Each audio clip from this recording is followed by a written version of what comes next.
It's being hosted by Jin SOGI, ILGA World, ISHR, and Outright International. Thank you for being with us.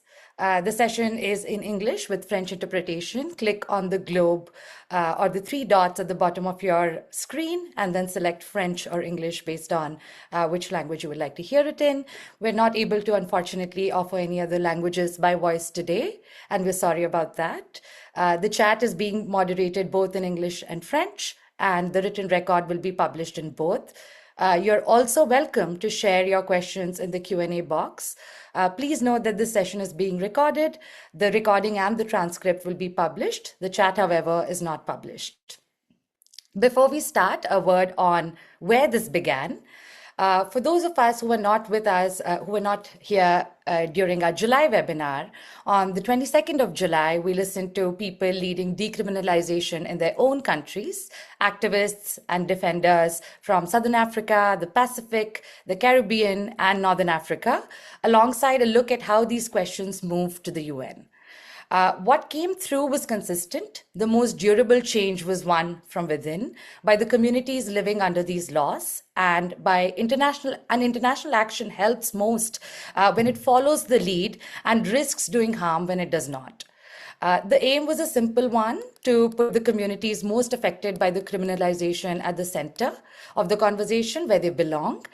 Today picks up exactly where we left off, built around your questions, because the point now is to work out together and in practice how states and the UN can support decriminalization initiatives led by those most affected. To set the scene, let me hand it to my co-moderator, Tess McAvoy from the International Service for Human Rights. Tess, over to you. Thanks so much, Apu. And so before we hand to our incredible panelists today, I've been asked to set out some context on the UN with how far we've come and how we got there, because that story is best to guide what we do next. So since the first resolution on these issues was withdrawn back in 2004, the progress has been remarkable, and none of it was accidental. A succession of joint statements, the first in 2006, laid the ground for the Council's first ever resolution on sexual orientation and gender identity in 2011. A second in 2014 built on it, and also built towards the creation of the mandate of the independent expert in 2016, which has now been renewed 3 times. Alongside that, the treaty bodies built the legal foundation that advocates drew on. The special procedures have applied this foundation, and the Universal Periodic Review has been used to carry it into recommendations to states. So step by step, language once unspeakable at the UN has become part of the normative fabric. Every step was deliberate. Statements before resolutions, consensus building before votes, precedent laid, so the next step was harder to oppose. And every step was called for by queer communities and defenders and carried forward by supportive states. Progress at the UN has been patient, strategic, and community-led. So the real questions for states and the UN is not whether to act on decriminalization, but how to act in a way that keeps building rather than putting at risk what has been won. This question isn't abstract, and this event isn't being held in the abstract either. States are currently discussing potential initiatives on decriminalization, and we implore them in doing so to ask the question, does an initiative help the communities most effective, and who gets to decide what the steps are in that initiative?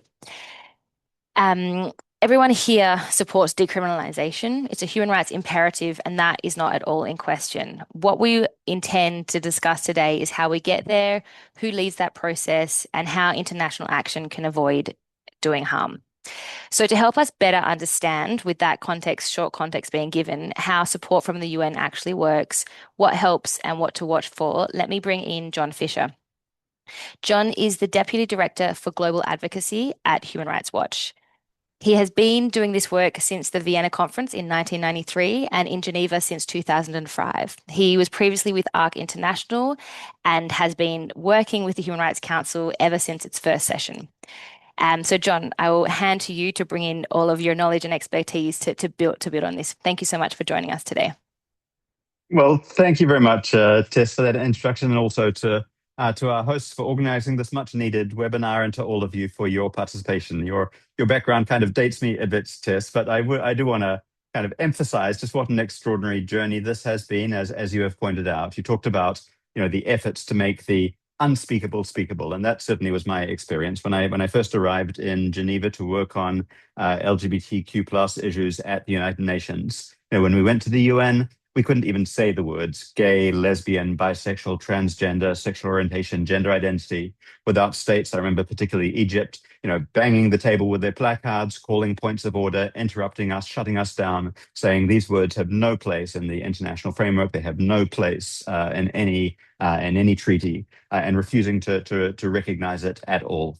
And so, when I grew up in New Zealand as a young gay kid under British colonial laws that criminalized homosexuality, I never dreamed that one day we would have resolutions at the United Nations, we would have court cases, we would have an independent expert who is tasked to address these very issues. As you pointed out, Tess, it's been a long journey, but the most important point, as you've highlighted, is that it has been a collaborative journey, that we've worked together as a community every step of the way, that in the process of addressing these UN milestones, there has emerged and has been painstakingly built from the ground up a global network of organizations working on these issues, which have really led the strategy.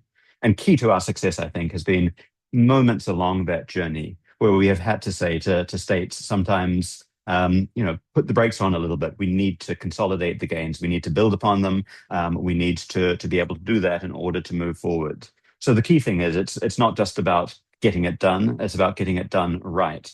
And that brings into question a whole range of strategic considerations. So it's not just about the what, it's also about the how and the who and the when. I think the what is easy. Decriminalization is something that we're all committed to. The struggle against colonial criminal laws is what got me involved in community activism in the first place. But it's also, in terms of the what, whether a resolution at this time is the right tool in the toolbox to advance those issues. To a certain extent, we already have recognition of the fact that criminal laws against same-sex conduct, against homosexuality, to a certain extent against diverse gender relations, are incompatible with the international legal regime. As long ago as, 1994, we had a case before the UN Human Rights Committee, a case called Tunin versus Australia, in which the Human Rights Committee 30 years ago said that Australia's criminal laws against homosexuality violated international human rights. We've now had a succession of resolutions which have affirmed that violence and discrimination are incompatible with international standards, and it's consistently been recognized that the international principle of non-discrimination includes recognition that criminalization is a violation of international norms. That's been repeatedly affirmed by the treaty bodies, which are expert bodies tasked to enforce international standards, scrutinize states' conduct, and hold them to account. It's been recognized multiple times through the reports of the independent expert on sexual orientation and gender identity. It's been recognized by the High Commissioner for Human Rights. It's been repeatedly integrated throughout recommendations to states who are presenting on their own human rights records through a process called the Universal Periodic Review.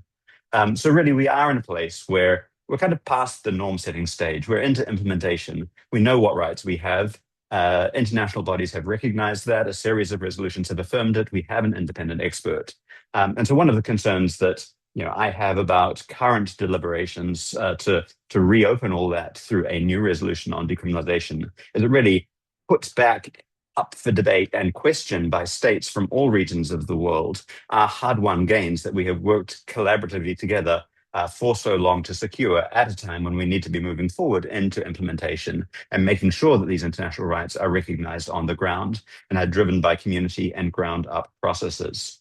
You'll notice that many of the gains that we've referenced, and I'm sure it will come up more in the course of this webinar, have been delivered through often the expert and independent human rights tools of the UN human rights system. So Graham Reed, the current independent expert on sexual orientation, gender identity, was appointed and his position created through a UN resolution, but he is an independent expert. His title is independent expert. And as such, he's able to bring an objective and deliberative approach to his engagement with states. The treaty bodies are made up of independent experts, and they're responsible for monitoring states' compliance with their international legal obligations. The special procedures of the Human Rights Council are independent. The Office of the High Commissioner for Human Rights has done fantastic work in this area. And the High Commissioner and his office and staff are independent of the political mechanisms. The challenge with the Human Rights Council, where admittedly we still do a lot of work, is it's a body composed of states. And because it's composed of states, it's subject to all of the push and the pull and the tugs and the vagaries and the risk of rollback that comes with politics. It's like working with your national governments. Governments can change like that, and suddenly, a state that you thought was an ally is against you. And I mentioned earlier that one of the challenges we faced along the way was, encouraging states as to when was the right time to move things forward and when was the right time to put on the brakes. The very first resolution on sexual orientation and gender identity was led by South Africa. They really paved the way. And actually, it was preceded by a draft resolution by Brazil that Brazil actually withdrew because it was clear the political support wasn't there. And proceeding with a resolution at that time would probably have lost and would probably have done more harm than good. So Brazil had the good sense to withdraw that resolution while we built the kind of support that Tess has mentioned through joint statements and other tools until we felt that the time was right for a resolution. Then South Africa opened that door. But there was also a point at which the South African process began to stall and it wasn't moving forward in the way that we would have wanted. And I and a number of others were approached at that time by the ambassador of the United States who said, look, it's clear the South African process may not deliver what we want. I have a green light from Washington for the United States to lead this resolution and to put in place an independent expert as you've been asking for.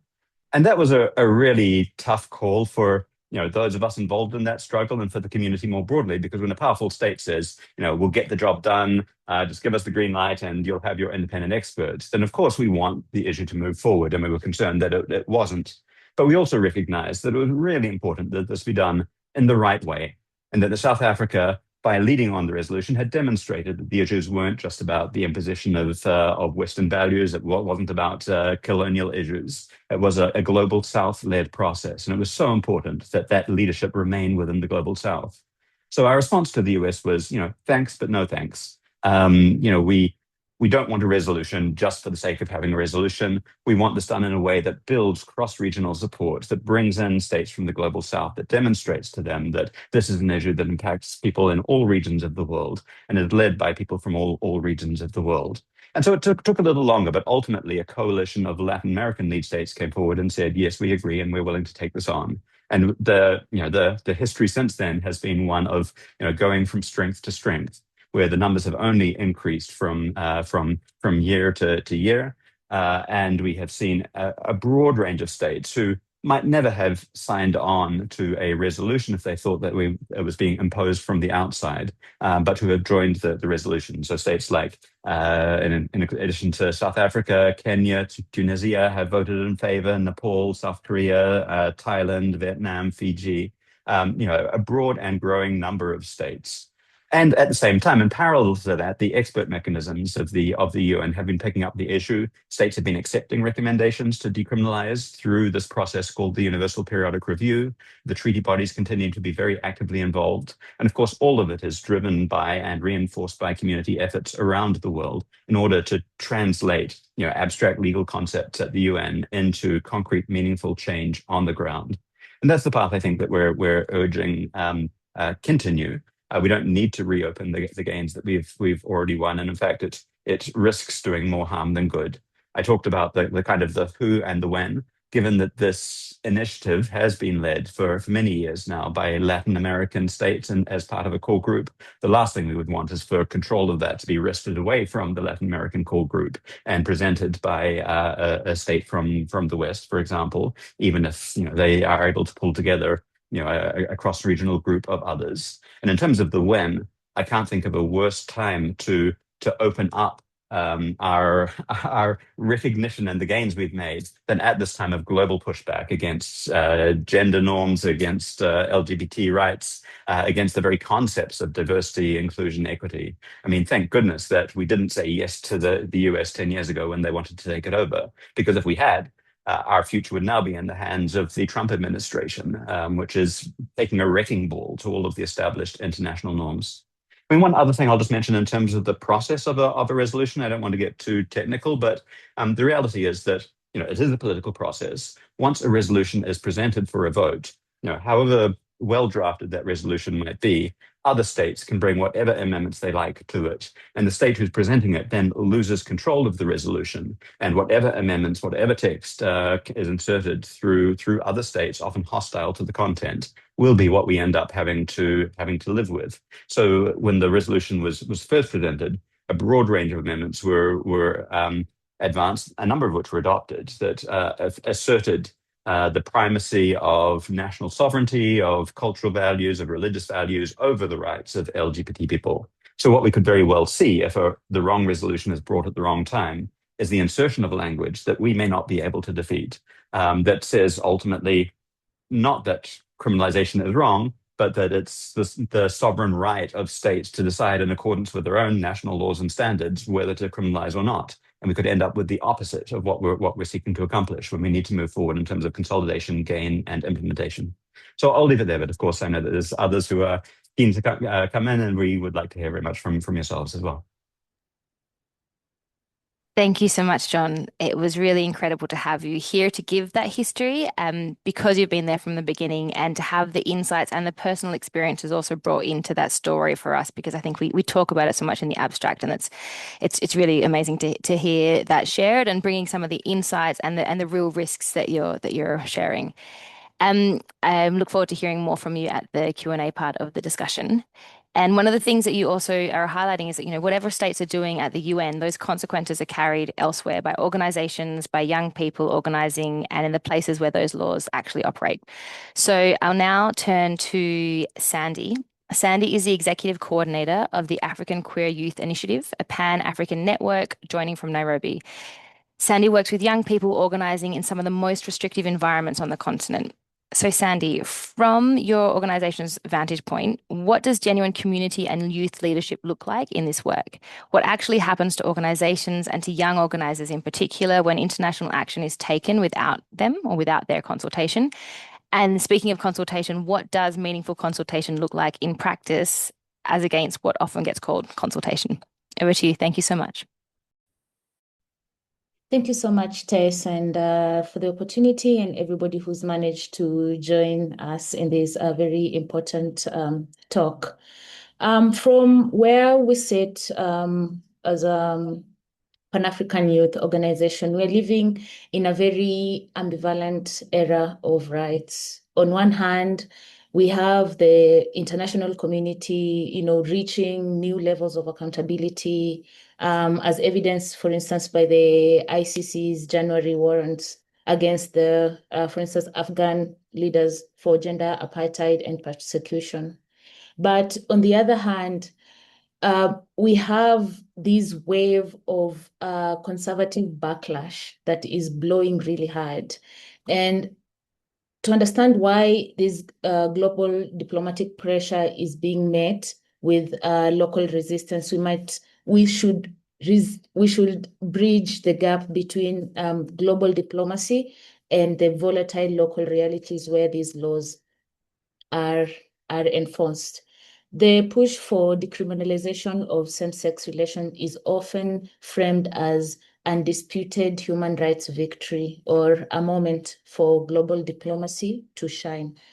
However, a growing rift has really emerged between these international set pieces in Geneva and the actual grassroots movements they intend to support don't get that ripple effect. Well, the goal of ending the criminalization of LGBTQ plus people is a human rights imperative.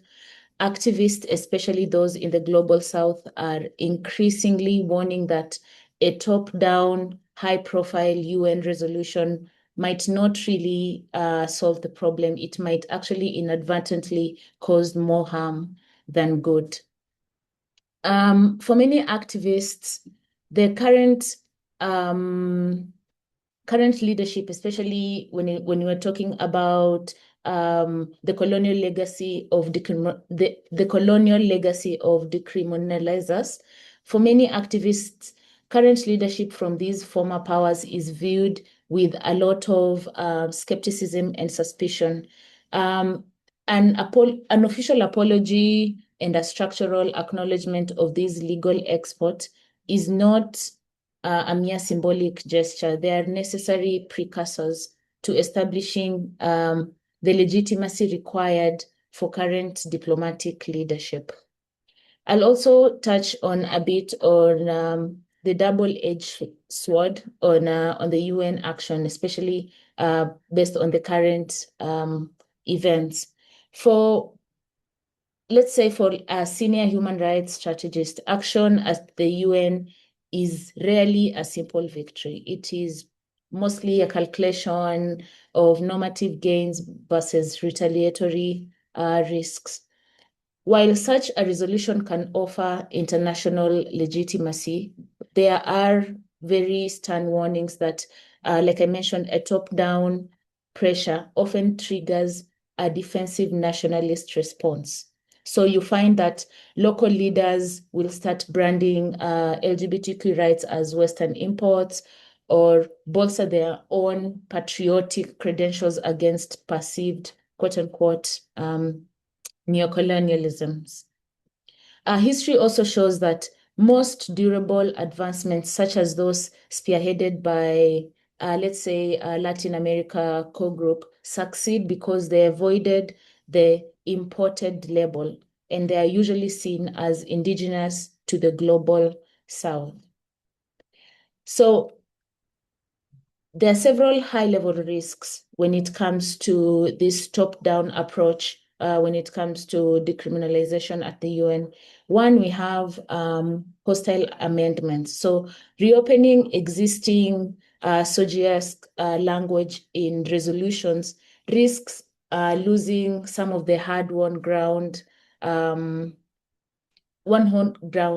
as hostile states propose regressive changes during the negotiations. So we're basically re-exposing ourselves back into having certain hard-won things being reverted or being rediscussed. There is also the top-down mandates often lead governments to double down on punitive laws. And we can see that, for instance, in the Uganda Anti-Homosexuality Act, when there was a high pushback and international spotlighting on what was happening there, the government basically doubled down on the punitive laws. And the same has also happened a lot in Francophone West Africa. So it usually gives it as a sign of resistance against foreign interference, and it weaponizes the whole aspect of sovereignty just to justify persecution. I'll also speak into a bit of, just the 1% funding famine that this leads to. So the credibility of high-profile UN resolution is fundamentally undermined by a funding famine. So you find states always champion rights in Geneva while simultaneously dismantling the financial infrastructure required to sustain movements on the ground. So for instance, according to, if I just pull some statistics here, according to data from Focus 2020-30 and Outright, Francophone LGBTQ plus movements receive less than 1% of global SOGI funding, despite representing 5% of the global population. So this disparity is now being codified into law. And you find, like, for instance, the 2026 French budget bill represents a fifth consecutive cut on the official development assistance in under 2 years. What meaningful consultation would actually look like, especially for organizations and civil society organizations like ours? Meaningful consultation is not just asking activists on how to phrase a resolution. It is asking if a resolution should even be tabled in the first place. Effective consultation requires respecting the local risk assessment. So you need to be able to trust the analysis of those who live with the consequence of diplomatic backlash once the UN delegates have returned home, because at the end of the day, it is those at the ground who receive the brunt of it all. Effective consultation also requires that we trust political windows, recognizing that local activists understand the appropriately timed moments for reform in their own political systems better than external diplomats. So just having a little bit of faith in or trusting political windows and the local activists on the ground when they give, what time is appropriate for certain reforms to happen. And there's also the early engagement. So engaging movements before initiatives are conceptualized or tabled in Geneva or New York, just to ensure that the strategy is co-created rather than imposed. A quiet path alternative to high-profile resolutions that I would propose is, or that has happened, especially in Africa. We have things like the Botswana and the Botswana model, where the success in this jurisdiction was mostly achieved by grounding arguments in local values and universal constitution guarantees. In Botswana, we have the movement leaned a lot on the cultural concept of Boto, the inherent dignity and respect for others, to argue that the state had no place in the private bedrooms of their citizens. So that is one of the way that international bodies can also be able to lend in or being involved in such decriminalizing aspects. When it comes to the regional solidarity way, utilizing regional bodies such as the African Commission through Resolution 275 could provide an indigenous narrative of progress by shifting the heavy-handed international pressure to flexible funding and quiet diplomatic support. The international community can strengthen local leadership rather than replacing it with high visibility, high risk maneuvers. As I finish, the struggle for decriminalization is actually at a defining moment. And if the international community prioritizes diplomatic wins over the safety and leadership of local communities, then we stand to risk entrenching every law we seek to abolish. So progress is most durable when it is locally owned, locally timed, and locally defended. Thank you so much, Tess, and back to you. Thank you so much, Sandy. Especially what you said around bridging the gap between global diplomacy and local realities, around contextual backlash, and also the funding gap that you highlighted were really poignant. What I also really want to hold on to is what you said about the top-down approach and who carries the consequences. The decisions that get taken in one place are lived in another. And the same thing also came through in our previous session from every region that we heard from. To that effect, we will now share a Mentimeter poll on the chat, wherein we would like to hear from you as to what the audience members, as to what is the single most important thing that can be done to support decriminalization. Feel free to share your thoughts in as much detail as you would like. Please click on the link and please share your thoughts with us. On how the next 20 odd minutes are going to work, it is built around your questions. Some of you had sent us questions when you had registered. Some are drawn from our conversations from our previous webinars and across board.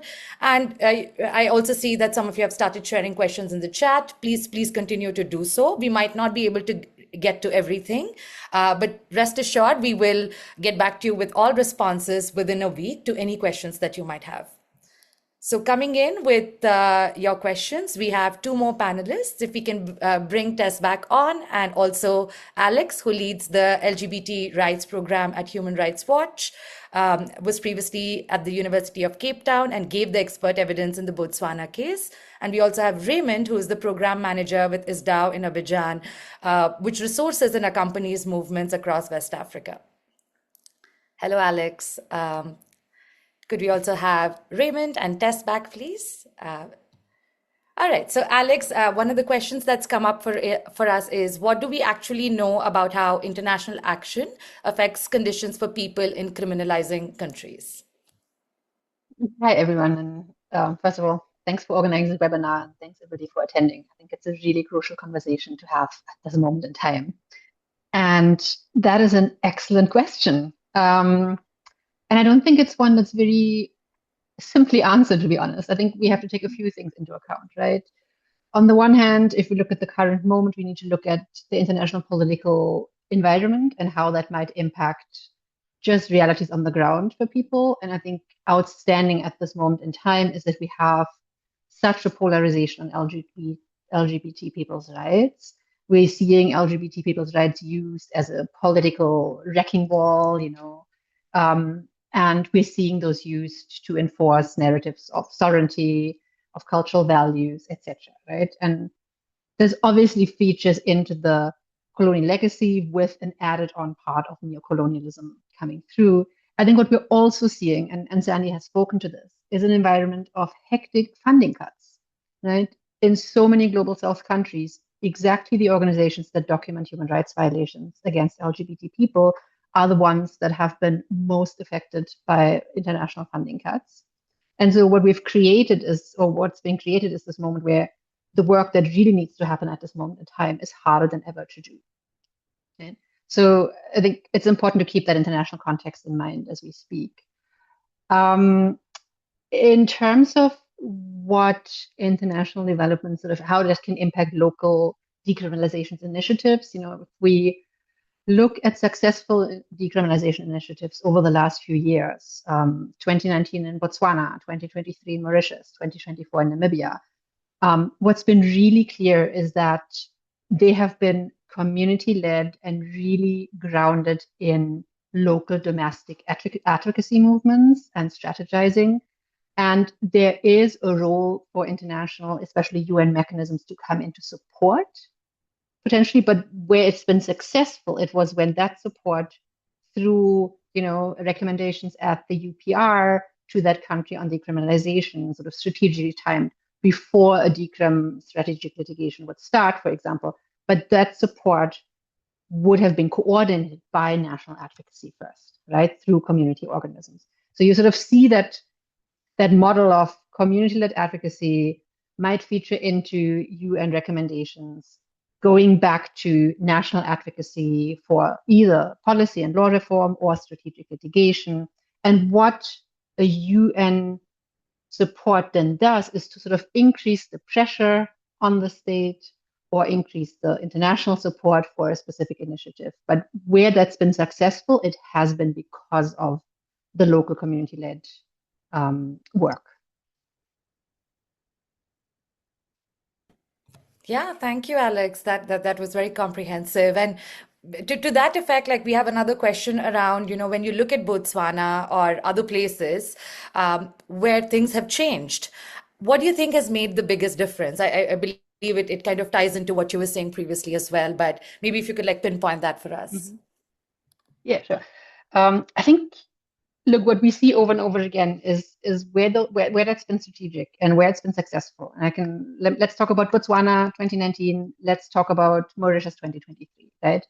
Is where we've seen prolonged, sustained, and strategic community-led organizing in the country first, because decriminalization doesn't happen overnight, right? It's a really long process, and it becomes successful when we know that community members are on board, that there's been sustained effort to influence public values, public opinion, the judiciary, that we have a really good sense of where even judges are at in their understanding and whether or not they might be friendly or not friendly to a potential litigation being brought forward. So it's really, that's the foundational work of it, right? And then what we've seen in Botswana was a really careful organization that, started years and years before the case was even brought, because that's the foundation you have. And then it was crucial to have local evidence being brought to the court. It was crucial that it was really framed in terms of domestic constitutional protections. It was crucial that it was framed as general rights that apply to LGBT people, so the right to privacy, to dignity, to non-discrimination, not LGBT specific rights. And I can give you one example. When we were in court and the court was hearing the expert evidence that came out of a study I led that we did in Botswana on the lived realities of LGBT people in Botswana, the one attempt that the Attorney General made to counter that was to say, oh, but this is foreign research. So you see the reflex to jump to the narrative of Western imports.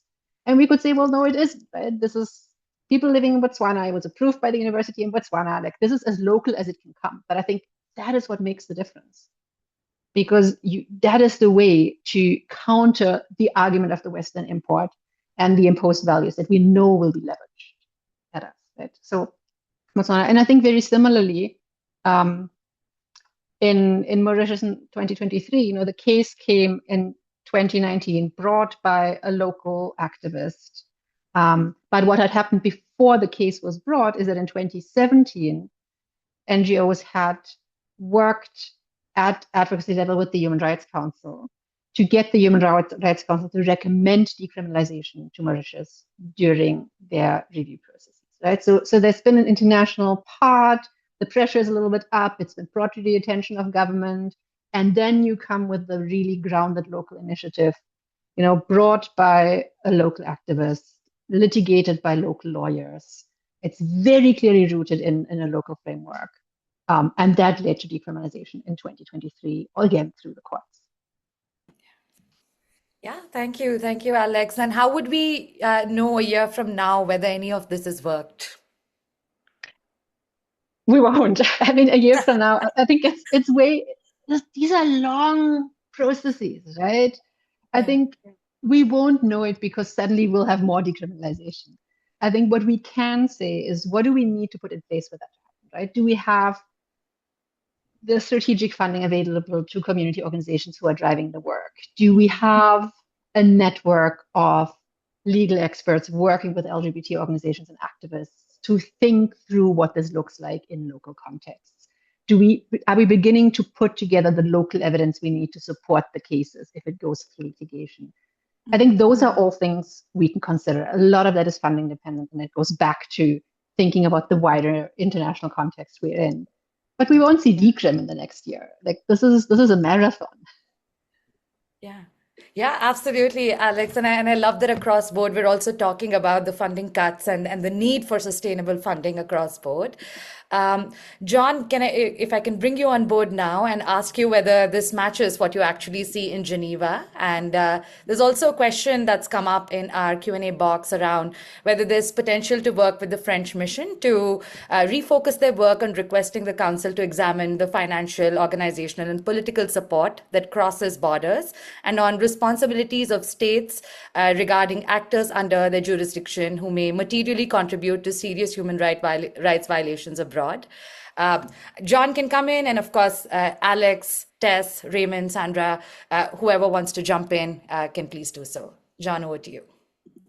Sure, and I really appreciate the question and the Q&A, because it's exactly the question I think that we should be asking ourselves, is how to engage with the French, not because we don't support a common goal of decriminalization, but what is the best way of advancing that goal? And of course, and I don't know if anybody from the French mission or government is on the call today. I mean, I hope so, because I hope you're hearing ideas and thoughts about alternative ways in which we can advance this shared goal. As I mentioned at the outset, like, a lot of the history of the struggle and what's been successful is engaging with governments about redirecting the energy in the most positive way. So when Brazil realized way back at the beginning that its resolution wouldn't succeed, we worked with them on alternative means of building support and understanding and awareness at the UN.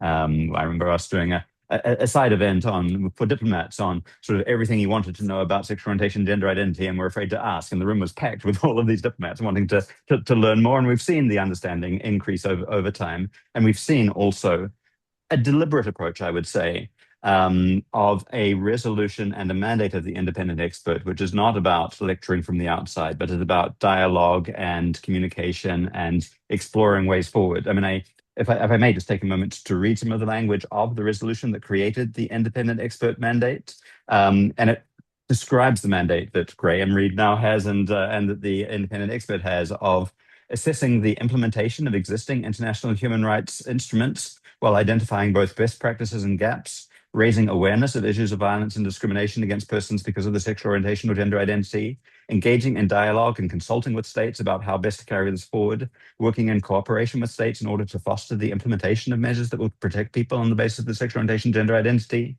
working on technical assistance, capacity building, advisory services, international cooperation. It goes on. But a lot of the resistance that we heard when this resolution was being adopted, and it passed by the narrowest of margins, was from states who said, this is going to be a tool by which the global north beats up on the global south and tells us how bad we are, and we don't want any part of that, and look at their own hypocrisy in terms of imposing these laws, and where are they on edges of systemic discrimination and colonial legacies. And the way in which I think many of those states were won over was precisely because of the cooperative approach fostered on dialogue and engagement, and how can we work together to advance these issues. So I fear that the approach that we're hearing is being proposed, including potentially by the French mission, takes us in the opposite direction and will, feed polarization and reopen existing norms. So I think the question in the chat about, how can that energy be redirected to supporting communities, to looking at ways of having perhaps an assessment from the Office of the High Commissioner about what can be done to strengthen community efforts on the ground,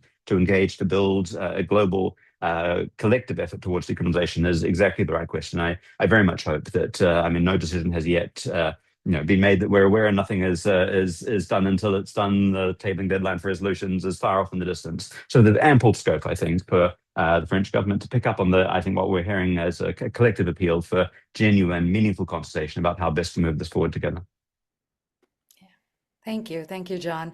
On that hopeful note, I would like to ask Raymond as to what the movements in West Africa are actually asking for at the moment. Raymond, over to you. Merci pour cette opportunité. Merci pour cette opportunité déjà et merci de m'inviter à cette conversation. Je pense que quand on voit les derniers développements en Afrique de l'Ouest, notamment au Sénégal, au Burkina Faso, au Niger et au Mali, c'est beaucoup plus concret. C'est vrai que tout le monde est pour la décriminalisation, mais ce que le mouvement attend aujourd'hui et surtout la communauté, c'est les protections. C'est comment on garantit beaucoup plus de sécurité. C'est comment on offre l'asile aux personnes qui sont déplacées. Nous voyons des gens du Sénégal qui se déplacent vers le Bénin, vers la Mauritanie, vers la Gambie, des dizaines, des vingtaines vers la Côte d'Ivoire, mais nous voyons aussi des personnes qui ont des besoins en termes sanitaires, par exemple le suivi de la prise de ARV pour les communautés gays, mais aussi les personnes lesbiennes ou les personnes trans qui ont aussi besoin de soins spécifiques en matière de santé sexuelle et reproductive. Donc, la question de la dépénalisation, de la résolution de la dépénalisation, c'est là, mais ce qui est concret dans l'urgence de l'Afrique de l'Ouest aujourd'hui, c'est véritablement comment on s'assure que les gens qui sont dans ces pays-là ont une protection, un minimum de sécurité garantie, comment ceux qui prennent l'asile, viennent au Togo ou au Bénin, comment ils bénéficient d'un suivi, ils ont accès à un hébergement, comment ces personnes-là aussi ont des opportunités pour continuer leur emploi ou avoir ne serait-ce que des ressources pour vivre. Mais il y a quelque chose de moins invisible quand on voit, de plus invisible quand on voit ceci dans la sphère internationale, c'est que le mouvement dans sa généralité, à côté de ce que je viens de dire, a aussi besoin d'appropriation des stratégies, d'autodétermination. C'est vrai que, oui, nous vivons dans un monde globalisé tel qu'on le dit aujourd'hui, mais aujourd'hui, les communautés, les mouvements, les organisations se retrouvent souvent dans des situations où les stratégies viennent d'en haut, les stratégies viennent du nord et ne correspondent pas forcément aux réalités du terrain. Aller parler aux organisations que nous suivons dans des zones rurales de la question même de la dépénalisation, elles sont très loin de ça. Ce qui les concerne aujourd'hui, c'est comment protéger, par exemple, leur vie privée. C'est là la question de la protection de la vie privée, leur garantir un minimum de sécurité. Ça empêche que quelqu'un force et rentre dans leur maison pour dire que vous êtes en train de vous accoupler avec un individu de même sexe, je vais vous apporter à la protection, à la police. Au Mali, par exemple, les communautés, les organisations sont en train de se mobiliser pour que, quand les policiers les arrêtent, n'aient pas accès à leur téléphone pour dire est-ce que telle personne est homosexuelle, est-ce que telle personne vient de la communauté. Donc, voilà véritablement des besoins très concrets. La question de la décriminalisation, elle est là, mais ces besoins concrets-là que les communautés, les organisations essaient d'articuler aujourd'hui, mais en gardant toujours en tête cet objectif de décriminalisation, mais les stratégies, malheureusement, ne viennent pas d'eux. Je suis bailleur moi-même, je suis Grand Meka Isdao, appuie près des centaines d'organisations dans la zone de l'Afrique de l'Ouest, notamment dans 9 pays, mais nous voyons que cette approche autodéterminée, cette approche où nous laissons les organisations elles-mêmes participer aux stratégies, réfléchir aux étapes pour venir à la décriminalisation, n'est pas toujours respecté par les bailleurs et donc il y a comme quelque chose de très vertical qui ne vient pas forcément bénéficier au mouvement sur place. Donc c'est un peu ça, c'est ce que nous constatons sur le terrain en ce moment. Quick follow-up to that as well, as to what you might have learned about what makes movements in the Francophone region sustainable, and whether the decisions taken in Geneva reach the organizations that you work with, if they reach them at all. Je dois dire que les décisions arrivent aux organisations, ça c'est clair. Les décisions arrivent aux organisations, mais comment elles s'approprient de ceci? Comment tu t'appropries de quelque chose auquel tu n'as pas participé? Ça c'est la question clé. Comment tu t'engages sur quelque chose auquel tu n'as pas participé. Mais n'oubliez pas le contexte actuel de l'Afrique en général, de l'Afrique de l'Ouest, qui est cette question de la souveraineté.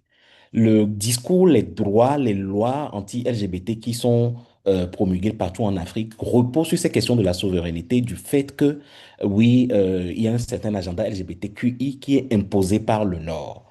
Donc, si nous prenons spécifiquement le cas de ce qui est porté par la France aujourd'hui, une résolution portée par la France ne ferait que accentuer ce discours-là, de dire que justement, voilà ce que nous disons, nous avons raison, c'est des pays du Nord qui sont en train de pousser pour une résolution globale. Donc oui, les décisions viennent. Et il y a des canaux, les ONG internationaux, les décisions, ce qui se passe à Genève vient sur le terrain. Mais si vous n'avez pas participé à ces stratégies, si vous n'avez pas été consulté, comment vous pouvez vous en approprier? Et il y a plein d'exemples. Nous pouvons même juste laisser ce qui se passe à Genève. Prenons juste le protocole de Maputo, qui est un protocole continental africain. Quelle est l'implémentation de ceci?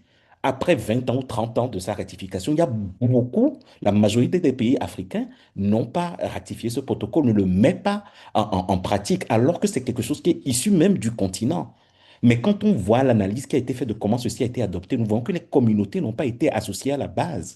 Ce qui fait que la redevabilité qu'elles doivent exiger devant les pays, les gouvernements, elles n'arrivent pas à le faire et nous piétinons comme ça. Et je reprends l'exemple que Sandra avait évoqué sur la résolution 275. Cette résolution a près de 20 ans maintenant. Qu'est-ce que nous en avons fait? C'est une résolution qui est autochtone, qui est du continent. Comment nous avons disséminé cette résolution? Comment nous nous sommes appropriés de cette résolution? Donc, c'est un peu des exemples que je prends pour faire le parallèle avec ce qui vient de Genève. Ce qui vient de Genève est très bien. C'est des directives internationaux pour le plaidoyer, c'est très bien. Mais dans la pratique, la seule question même de l'appropriation et même de la compréhension de ceci pour les communautés. Et puis, comment le langage est posé aujourd'hui, c'est comme si une résolution viendrait mettre fin à tout. Pour moi, la résolution, c'est même d'abord le commencement de quelque chose. On a une résolution, on en fait quelque chose, on l'implémente, on éduque là-dessus, on sensibilise là-dessus, il en découle des actions pour que les États aussi s'alignent sur cette résolution. Mais tel que c'est présenté de nos jours, c'est comme si une résolution en termes de décriminalisation, serait l'alpha et l'oméga de tout. Dès qu'on aura une résolution, tout sera réglé pour les communautés. Mais non. Donc oui, il y a un canal qui vient, il y a un canal entre Genève et ce qui se passe sur le terrain, mais la faiblesse de ce canal, c'est véritablement comment les organisations participent déjà à la stratégie pour aller vers les résolutions et comment, dès que les résolutions sont prises, elles sont en mesure de l'implémenter, de s'en approprier sur le terrain. C'est très difficile pour les organisations d'implémenter quelque chose auquel elles n'ont pas contribué, auquel elles n'ont pas stratégisé ou elles n'étaient pas sur la table. Et ça ne fait que renforcer encore ce discours de la souveraineté. Ça vient de Genève, ça vient du Nord, ça ne contribue pas à notre réalité. Donc, c'est vraiment, les partenaires sont pris entre le marteau et l'enclume. Nous sommes pour ceci, mais comment c'est fait, c'est pas bon. Donc, on se retrouve avec des résolutions qui sont très bonnes sur le papier, mais qui sont très difficilement implémentables au niveau des pays et des localités. J'espère que la traduction anglaise marche et que vous arrivez à me comprendre. Thank you for also bringing up what can be done, especially with the organizations who've not been consulted from the beginning. Maybe John or Alex can come in at this point and talk a little bit about how could states actually support that. And building on that, please share any actions that you would like governments to take in order to take decriminalization forward. So maybe Alex, you can get us started, and John, you could jump in. Thanks again. Yeah, I think it's going back to what I was saying earlier about how will we know, if something worked in a year's time. I think there's real ways that states can show their commitment at this moment in time. It's to sort of safeguard the civil society funding landscape that we see decimated, to really document these human rights violations, to work within the existing mechanisms at the UN and make sure that those aren't eroded, to support the mandate of the independent expert, um, and to show a commitment to community-led strategy and advocacy and criminalization. I'll hand over to John. Sure, and from the UN side, I mean, there are plenty of tools in the toolkit, and all of those are available to any state that is wanting to support community initiatives, to show its own leadership, to move the issue forward. And I think we've seen that a lot of that actually is working. That, as many I think on this call have said, it is it's not a short-term thing. It's not something that's going to change overnight, but by thoughtful strategic use of the tools available to us, we are seeing progress. We are seeing states from all regions come on board in a way that was unthinkable 10 years ago, 20 years ago. We are seeing states, including France, use processes like the Universal Periodic Review to thoughtfully engage with a broad range of states cross-regionally, to collaborate with others, to encourage others to ask those same kinds of questions. And we've seen states in response say, yes, we are willing to reconsider our national laws. Now, that doesn't mean that they go home and change it the next day, but it does lend weight to community initiatives in those countries where they can say, look, our government committed to this before the Human Rights Council during its Universal Periodic Review, and they can use that in their political advocacy and their media advocacy and their community organizing. The decisions of the treaty bodies, the statements of the High Commissioner, of the independent expert, can all be used in local advocacy. So it's about, I think, not using a resolution process to reopen what's already been gained, but building on the resolution to engage with the implementation tools of the United Nations in ways that are strengthening and supportive of community effort. So really, it is, I think, a political community dialogue collaboration in terms of how best can the UN tools be harnessed to support community efforts, and that's been a recipe for success. And we would encourage France and all states to pursue that course. And I guess the last point I'll make as well on this is that leadership matters, and how it's structured and framed matters. And there is an existing core group of Latin American states and a broader group of friends cross regionally. And so I think any strategy or initiative or process for moving forward from this point should be done through that existing mechanism, rather than trying to kind of divert or shift leadership to a different set of states. I mean, the core group, I think, has been doing fantastic work. The larger group of friends, which includes a range of states from all regions, I think is also very supportive of those efforts. And maintaining those existing processes is, I think, far more valuable and important than trying to put in place new ones. Absolutely. Thank you, John. And Tess, let me bring you in here. A lot has come up over the past half hour in this discussion. Could you please pull it together for us? Are there any other initiatives you want to raise here on what states and the UN could actually do to support decriminalization? Thanks so much, Apu. Yeah, maybe I'll begin by kind of echoing what John has said then, and the work that has been done, and the commitment of many states, and referring to the LAC core group and also the group of friends, which have, they've been committed to come together and committed to taking these issues forward, and they're committed to doing so strategically, slowly, intentionally, and as a group and as a sort of supportive group. So to acknowledge that does exist, and that state support at the UN does exist, and along the principles we've been talking today around strategy, around consultation, around support, around cross-regional discussions.